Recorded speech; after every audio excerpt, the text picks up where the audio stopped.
आप जहाँ भी जाए कम से कम आधा घंटा दहेज के बारे में जरूर बोले, क्योंकि मोदी जी भी मतलब एक लागू किए हैं बेटी बचाओ बेटी पढ़ाओ, लेकिन जब तक वो दहेज खत्म नहीं करेंगे कभी ना बेटी बचेगी ना पढ़ेगी। क्योंकि सबसे बड़ा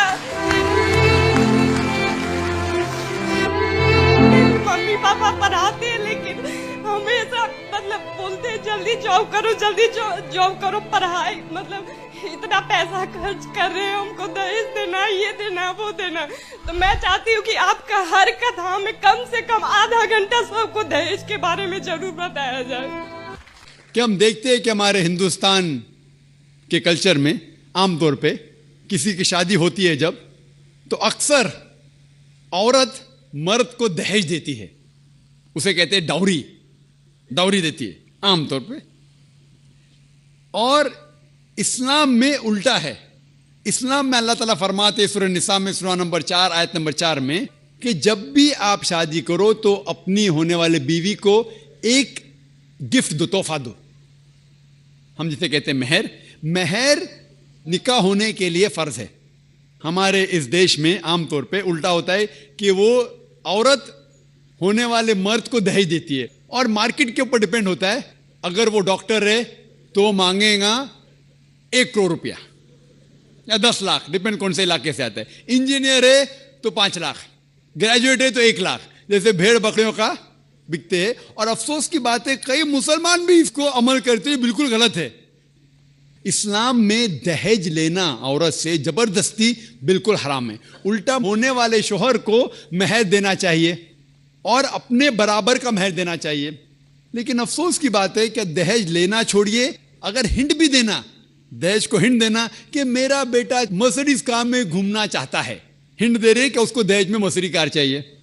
मेरे बेटे को 4 बेडरूम फ्लैट में रहने की आदत है, इंडिकेशन, हिंट दे रहे कि मुझे दहेज में 4 बेडरूम का फ्लैट चाहिए। ये बिल्कुल इस्लाम में हराम है।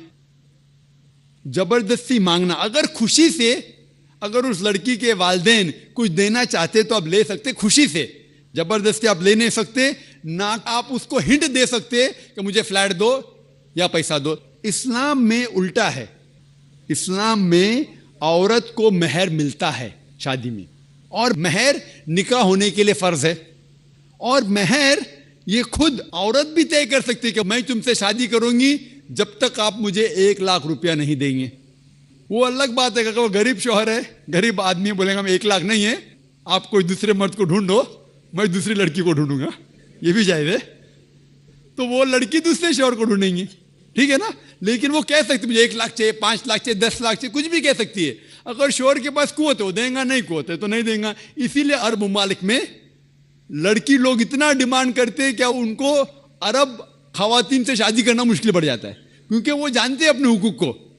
सूरह निसा की सूरह नंबर 4 आयत नंबर 20 के आयत में लिखा है कि आप उन्हें सोने का पहाड़ भी दे सकते हैं मेहर में, और आप उसे एक आयत भी सिखा सकते हैं, वो भी मेहर है। अगर आपके पास पैसा नहीं है और वो आदमी कहता है कि मेरे पास पैसा नहीं, मैं आपको कुरान शरीफ की आयत पढ़ के सुनाऊंगा, वो भी मेहर हो गया। तो मेहर की कोई हद नहीं है, ना नीची हद है ना ऊपर हद है। अपने अपने स्टेटस के अकॉर्डिंग वो मेहर तय कर सकते। और ये मेहर की कई वजह है।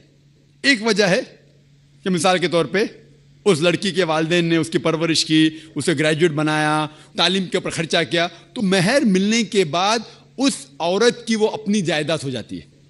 वो चाहे अपने वालिदैन को दे, चाहे खुद रखे, या उसको कोई बिजनेस में लगा दे।